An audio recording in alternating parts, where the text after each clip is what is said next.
वक्त एक ऐसी चिंताजनक खबर के साथ जो उत्तराखंड से मिल रही है, जहां बड़ा एवलांच आया है और उस एवलांच में बड़ी संख्या में मजदूरों के दबे होने की आशंका जताई जा रही है। दरअसल उत्तराखंड के चमोली में ये भारी बर्फबारी से माणा गांव के पास में एवलांच आने की जानकारी मिल रही है। जानकारी के मुताबिक माणा गांव के ऊपर आए इस एवलांच में 57 मजदूरों के इसके अंदर दबे होने की सूचना है। 10 मजदूरों को सुरक्षित बाहर निकाल लिया गया है। मौके पर राहत और बचाव का कार्य जारी है। एसडीआरएफ, एनडीआरएफ, जिला प्रशासन, आईटीबीपी और बीआरओ की टीमें मौके पर हैं। ये एवलांच आबादी वाले इलाके से कितनी दूर है, अभी इसकी जानकारी नहीं मिल पा रही है। बताते चले कि माणा गांव भारत के उत्तराखंड राज्य के चमोली ज़िले में स्थित है, जहां ये गांव भारत चीन सीमा के पास बसा हुआ है। ये गांव बद्रीनाथ से लगभग 4 किलोमीटर की दूरी पर है। ऊंचाई भी ज़्यादा है। गौरतलब है कि उत्तराखंड के ऊंचाई वाले क्षेत्रों में बीते 24 घंटे से बर्फबारी हो रही है, जबकि निचले इलाकों में बारिश का दौर जारी है। अब ये ग्लेशियर टूटा है या फिर एवलांच है, जो भुरभुरी बर्फ होती है वो गिरी है, ये वो सारी चीज़ें हैं जिस पर अभी जानकारी ली जानी ज़रूरी है। और खबर पर ज़्यादा जानकारी के साथ नवल खली मेरे सहयोगी जुड़ गए, जानकारी उनसे लेते हैं। नवल, बड़ा हादसा है, क्या कुछ घटा है, क्या कुछ जानकारी अब तक मिल पा रही है? जी बिल्कुल राहुल, क्योंकि एक बहुत बड़ी घटना है ये कि चमोली का जो माणा क्षेत्र है, यानी कि बद्रीनाथ से बिल्कुल लगा हुआ इलाका है। यहाँ पर बीआरओ दरअसल यहाँ पर काम कर रहा था और इसी बीच अचानक यहाँ पर ग्लेशियर टूट गया है, और जिसकी वजह से जो मजदूर थे वहां पर, बताया जा रहा है कि 57 मजदूर लगभग थे जो उस वक्त काम कर रहे थे। जैसे ही ग्लेशियर टूटा है उसके बाद वहां अफरा तफरी मच गई। उसके बाद क्योंकि आसपास के लोगों ने जो बाकी जो 10 मजदूर थे उनको किसी तरह से सुरक्षित बाहर निकाला, लेकिन बाकी जो 47 मजदूर हैं वो अभी भी वहीं दबे हुए हैं, जिसके लिए आर्मी अब वहां पहुंच चुकी है। क्योंकि आर्मी की जो चेक पोस्ट है वो माणा से कुछ ही दूरी पर मौजूद है।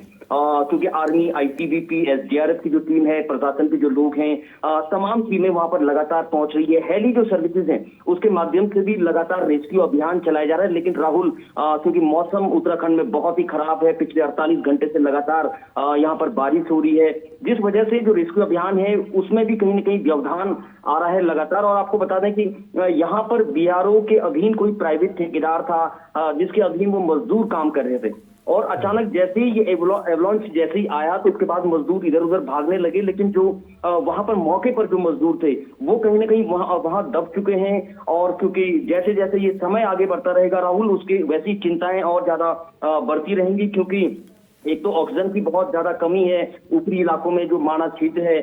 ऐसे में लोगों की जान जाने की भी बड़ी एक वो हो सकती है, घटना हो सकती है। दूसरा, एक और बड़ी बात आपको बता दें कि 2021 में जो एक बड़ा हादसा हुआ था चमोली जिले में, जब ग्लेशियर टूटा था और उसके बाद तपोवन में एक भीषण आपदा आ गई थी जिसमें कई लोगों की जानें चली गई थी। तो ये जो मौसम की दुश्वारियां हैं वो कहीं ना कहीं लोगों के ऊपर भारी पड़ती दिखाई दे रही हैं, और खासकर इन मजदूरों के ऊपर राहुल, क्योंकि अभी जो हमारे पास जितने पुख्ता प्रमाण जो आ रहे हैं और हमारी जो लगातार प्रशासन से हमारी बातचीत हो रही है, क्योंकि प्रशासन भी इस वक्त लगातार रेस्क्यू अभियान में जुटा हुआ है। पहली प्राथमिकता है कि किसी तरह से मजदूरों को बाहर निकाला जाए और उनकी जान बचाई जाए। राहुल, ये क्योंकि आप जैसा कि बता रहे हैं कि ये बद्रीनाथ के ऊपर है, ऊंचाई भी बद्रीनाथ के आगे पहाड़ों पर और भी ज़्यादा है, वहाँ रेस्क्यू ऑपरेशन वैसे भी बड़ा कठिन हो जाता है। आखिरी गांव कहते हैं भाई माना को, और वहाँ तक कि सड़कों पर ट्रैक करने के लिए या फिर गाड़ियाँ ले जाने के लिए लोग आतुर रहते हैं। निर्माण चल किस चीज़ का रहा था, कौन थे ये मजदूर, कहाँ काम कर रहे थे, किस प्रोजेक्ट पे काम कर रहे थे, और फिलहाल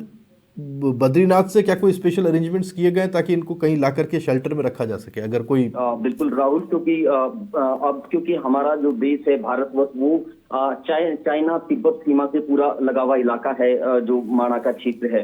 तो इसीलिए जो है बीआरओ की प्राथमिकता है कि जो सीमांत इलाका है वहां का जो बॉर्डर है हमारा अंतिम, वहां तक सड़क पहुंचाई जाए, और उसी सड़क पे ये काम वहां पर चल रहा था। उसी दौरान क्योंकि वो ऊंचाई वाले इलाके हैं, सरकार की कोशिश है कि वहां तक जो आवागमन की सुविधाएं हैं वो बनाई जाए, क्योंकि इसके ऊपर जो है माणा के ऊपर जो है अंतिम हमारी जो चौकियां हैं, आर्मी की जो चौकियां हैं, वो चौकियां हैं, वहां पर आर्मी रहती है। लेकिन अब जो प्रधानमंत्री नरेंद्र मोदी ने एक नए प्रोजेक्ट के रूप में कहीं ना कहीं जो सीमांत गांवों को और सीमांत गांव के जो बॉर्डर हैं उनको जोड़ने के लिए ये सड़कें बनाई जा रही हैं। और इन सड़कों में ये मजदूर यहाँ पर काम कर रहे थे और अभी भी पूरे इलाके में जो सीमांत इलाके हैं वहां पे बीआरओ लगातार जो है बॉर्डर रोड्स जो है अपनी बना रहा है। जिस दौरान ये हादसा हुआ है उस दौरान क्योंकि सुबह का अभी क्योंकि कुछ देर पहले का ही मामला है, तो इसलिए दिन का वक्त था, मजदूर लगातार वहां पर काम कर रहे थे। क्योंकि बर्फ भी वहां पर गिर रही थी, तो बीआरओ की भी प्राथमिकता रहती है कि बर्फ को भी साथ साथ हटाया जाए ताकि आगे जो 1-2 दिन बाद काम करने में थोड़ा सुलभ हो और काम आसानी से हो जाए। लेकिन उसी बीच अचानक ये हादसा हो गया, ये एवलांच जो है वो टूट गया है। और एक बड़ी परेशानी और आपको बता दें राहुल की रेस्क्यू अभियान में यहाँ बहुत सारी दुश्वारियां हैं रेस्क्यू अभियान के दौरान, क्योंकि ऊंचाई वाला इलाका तो है ही। इसके अलावा क्योंकि मौसम की दुश्वारियां हैं, इस वजह से जो हेली सर्विसेज हैं, हेली के माध्यम से जो रेस्क्यू किया जाना है उसमें भी कहीं ना कहीं एक व्यवधान आ रहा है राहुल। बिल्कुल। और नवल, एक बड़ी चीज़ ये भी आपने मौसम का जिक्र किया, पिछले 2-3 दिन में ही ये मौसम पहाड़ों पर तेज़ी के साथ में बदला है। बता रहे थे कोई वेस्टर्न डिस्टर्बेंस है और कुछ पश्चिमी विक्षोभ के कारण जो बर्फबारी है वो भी अचानक से हुई है और बारिश भी लगातार हो रही है। तो ये समस्याएं रेस्क्यू अभियान के लिए ज़्यादा चिंताजनक हो जाती हैं। बिल्कुल, क्योंकि मौसम पिछले 48 घंटे 3 दिनों से लगभग जो है मौसम खराब है राहुल उत्तराखंड के भीतर। और पहली बार लोग बता रहे हैं कि पहली बार जो है इस तरह की बर्फबारी और फरवरी के अंतिम दिन में ये बर्फबारी हुई है।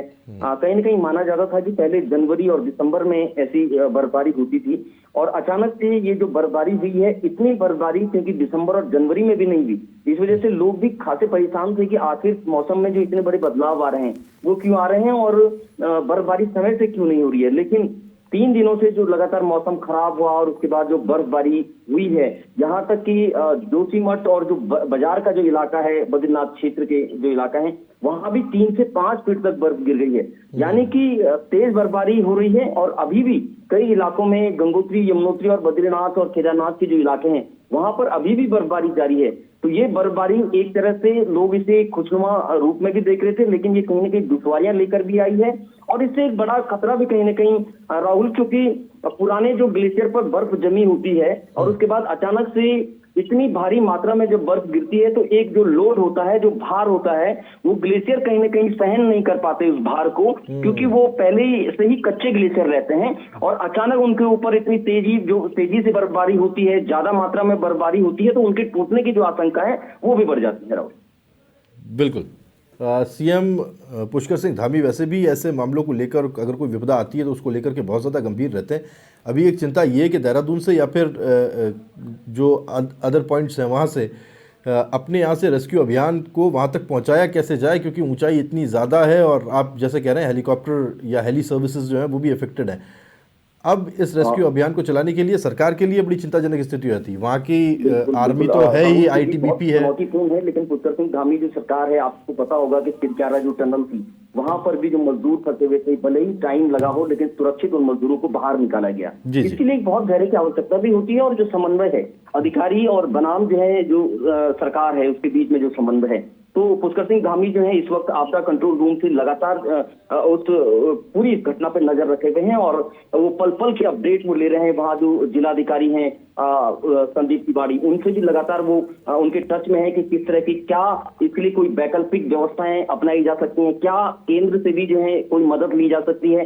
अब केंद्र से मदद की बात इसलिए भी यहाँ पर थोड़ा सा दूसरी हो जाती है क्योंकि आर्मी की खुद ही वो माना वाला जो क्षेत्र है वो खुद ही आर्मी का एक इलाका है, आर्मी के जवान वहां मौजूद रहते हैं, आईटीबीपी वहां मौजूद रहती है, तो आर्मी वहां पूरी मात्रा में है, आर्मी के जवान वहां मुस्तैद हैं। इसके अलावा जो उत्तराखंड की एसडीआरएफ है, इसके अलावा जो एनडीआरएफ है, उसमें भी जो रेस्क्यू अभियान है, अभी तक के जो रेस्क्यू अभियान किए हैं एसडीआरएफ और एनडीआरएफ ने, वो बहुत तेजी और मुस्तैदी के साथ उन्होंने रेस्क्यू अभियान किए हैं। तो सरकार भी और पुष्कर सिंह धामी लगातार इस पे नजर बनाए हुए हैं और उनकी भी कोशिश है कि जल्द से जल्द मजदूरों को रेस्क्यू किया जाए और बचा लिया जाए। बिल्कुल, बहुत शुक्रिया आपका नवल, इस जानकारी के लिए। नज़र बनाए रखें, आगे भी लगातार हम आपसे जानकारी लेते रहेंगे। नवल मेरे सहयोगी जानकारी हम तक पहुंचा रहे थे। 57 मजदूर अभी वहां पर दबे हुए हैं और मौसम सबसे बड़ी बाधा है, क्योंकि पिछले 3 दिनों से जैसा कि बता रहे थे नवल, ये जो पहाड़ी इलाके हैं और ज़्यादा ऊंचाइयों के इलाके हैं, यहाँ पर हो रही बर्फबारी और ख़ास तौर पर फरवरी के अंत में हो रही बर्फबारी आश्चर्य का कारण भी है और दूसरी तरफ ये इस तरह की विपदाएँ लेकर के आता भी है। जो पुराने ग्लेशियर्स हैं उन ग्लेशियर्स के ऊपर नई गिरी बर्फ़ अव्वल तो अपनी पकड़ नहीं जमा पाती और वो फिसलन भरी हो जाती है, और फिर दूसरी तरफ जो पुराने ग्लेशियर्स हैं और जो पुरानी जमी हुई बर्फ़ है वो उनका भार नहीं सह पाती और फिर वो वहाँ से गिर जाती है, टूट जाती है, और उसी कारण ये हादसे होते। बड़ा हादसा है, 47 के करीब मजदूर फंसे हुए बताए जा रहे हैं। रेस्क्यू ऑपरेशन जारी है। आईटीबीपी, आर्मी, एसडीआरएफ, एनडीआरएफ सभी अपनी तरफ से जो कुछ बन पड़ रहा है वो करने की कोशिश रखे हुए। हमें उम्मीद की जानी चाहिए कोई कैजुअलिटी नहीं होगी और सभी मजदूर सकुशल बचा लिए जाएंगे।